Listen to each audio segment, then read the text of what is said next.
Now, if you'll remember on the Scout, we saw some really cool light developing, and I said, we're not gonna shoot this now because the sun isn't high enough, so we set an alarm and made sure to come back and not forget that.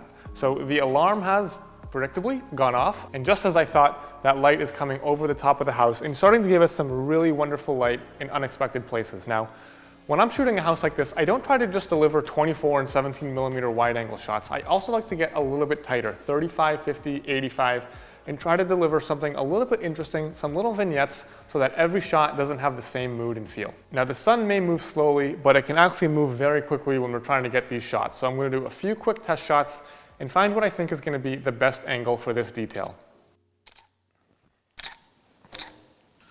And what I'm looking for are these wonderful angles of light. See these slashes coming through. You've got these really beautiful graphic moments here. That's more than just a snapshot of a staircase. And architects love this stuff because it can communicate so much about the home without necessarily having to go to 17mm and show that there's an actual skylight here. We can do something a bit more artistic and thoughtful and use the implication of the light coming down the stairs to show what's happening above. And again, you get a beautiful combination of the materials and textures in the home with a nice little detail. Something that you often miss with the wider shots. While they might be more grandiose, these details can be very quiet and beautiful. So now that I have an idea of where I want the shot to be, I'm going to grab a tripod and start to get a little bit closer with my actual framing.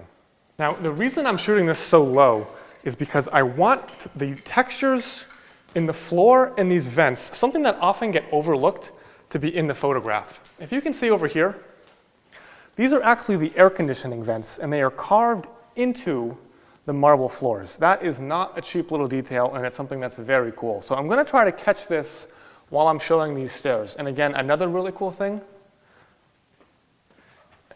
is this shadow gap flooring where the wall meets the floor. Very expensive, very important detail, and it's showing up in a lot of houses like this. So I'm back down here on my knees, and I've actually put the extender on my 24mm lens. I did the test shots with the 24 just to give me a wider view that I could crop in on. And I've decided that I want to go a little tighter rather than wide because, again, this should be a detail that shows craftsmanship, quality, and light rather than a big wide shot that's kind of a big idea picture. You can see just how quickly this light is changing, and I love this almost dagger of light coming off that handrail. I'm going to get even lower and make sure I get those vents. All right, and there's my composition. I'm going to go ahead and focus the camera. So again, these are all manual focus lenses. It's a little bit trickier with the extender on. For some reason, the ability for the camera to contrast detect when focusing can be tricky. So I'm going to use live view to make sure I dial in the perfect focus on this shot. Again, I'm going to be at about f11, which should be enough to get everything in focus from front to back. And now that I have my composition set, I'll do another test shot here. And I'm just going to wait for that light to get a little bit better. I'm going to try to get that the shadow from the railing separated from the wall on the left. And it is moving rather quickly. So as that gets to where I'm going to want it, I'm going to get the iPad ready and just wait a few minutes for that to be perfect. Okay, so the shadow off of that handrail has separated away from the wall, and it's time to take the final image. I'm going to go ahead and bracket 5 shots with my start value of 1/30th. 2 shots in either direction and the middle exposure. I'm at f11, ISO 200, and about 35mm with the 1.4 extender on the 24mm tilt shift.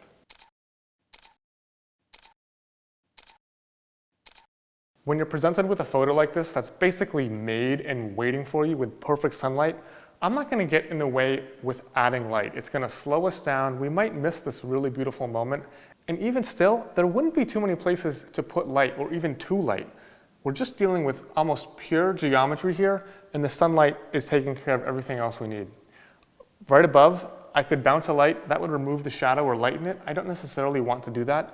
And above, there's just a glass panel. So am I going to put an umbrella in there? Am I going to bounce? It doesn't really make sense to bring out the lights when you can find a perfect photo that's already made for you. So it has literally only been about 10 to 15 minutes, and the light is completely gone on this shot. It's like the light, it just totally made that image, and now there's nothing left. So it happens really quick. Even though the sun moves slow, This stuff does happen quick and you gotta stay on top of it. That's why I love setting alarms and making sure to check back in throughout the day.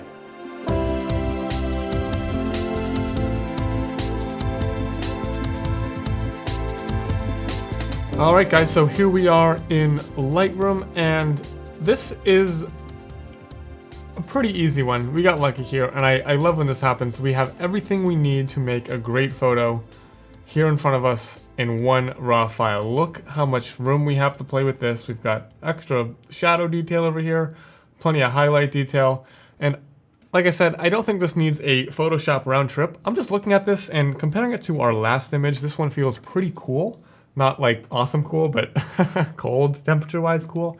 So I'm gonna go ahead and grab the white balance dropper, and I'm gonna, pick a target neutral here. In this case, the white of the wall.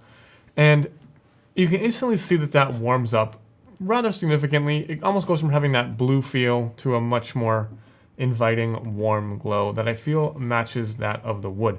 Now, what's nice here is that this white wall, while warm, it still feels white. It doesn't really feel like gray or anything, so it is pretty clearly white to me. I'm gonna go ahead and start working on this file. Like I said, look at the histogram. There's tons and tons and tons of room to play with this. I'm gonna go ahead. I don't even think I wanna pull the highlights down. I like them nice and bright. I'm gonna pull the shadows. I'm going to make the shadows actually darker, which is something I don't do often. Usually I'm pulling them up because we've lost detail there, but in this case I'm gonna be pulling them down because I want to add a little drama, and maybe I can pull the highlights up a little bit too, just to make this less flat feeling. And I'm toggling it on and off my adjustments with the backslash key here in Lightroom. I'm going to add a little texture, a little clarity, and see how that changes things for me. You can zoom in here, and you can see the texture in the wood really kind of snaps up and comes to life. I think maybe a touch of vibrance and a touch of saturation as well would help.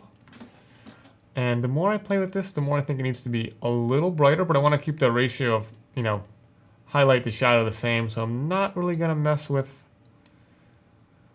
that too much. I do think we could use a little more darkness in the foreground. So I'll pull those shadows down. That's looking good. And I love this chunky wall here. And we really get a feel for the size of it because we do have that great shadow on that receding edge. All right, so something I immediately notice is that we got some barrel distortion. This line in particular here is curving away from the edge of the frame, and there's a little bit here also. It's probably because I had shifted up so hard with that lens.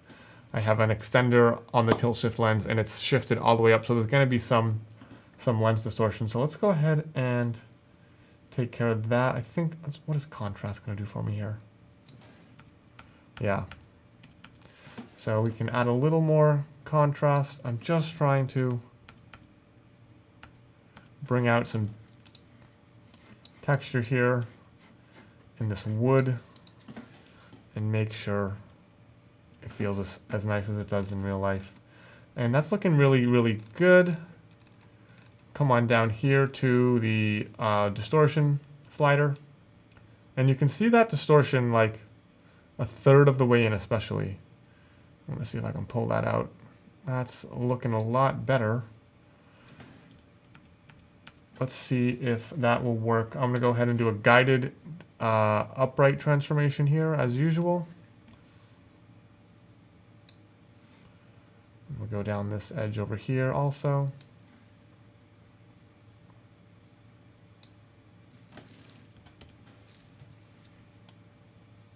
Those lines look great.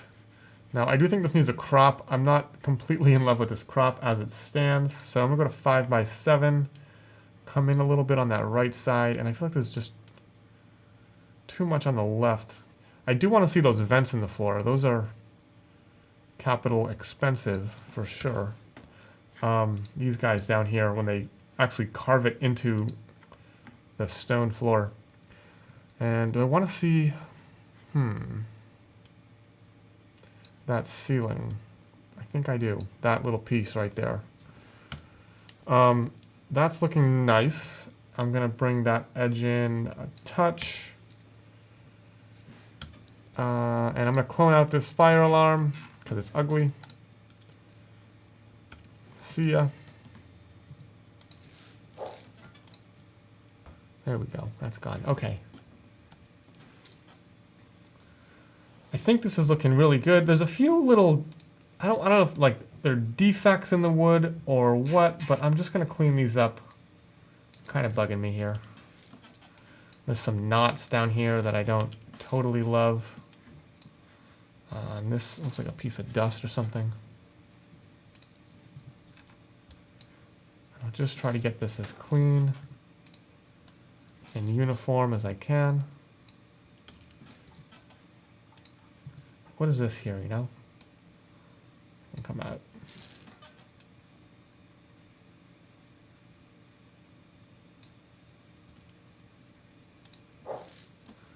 All right, so we're looking really good.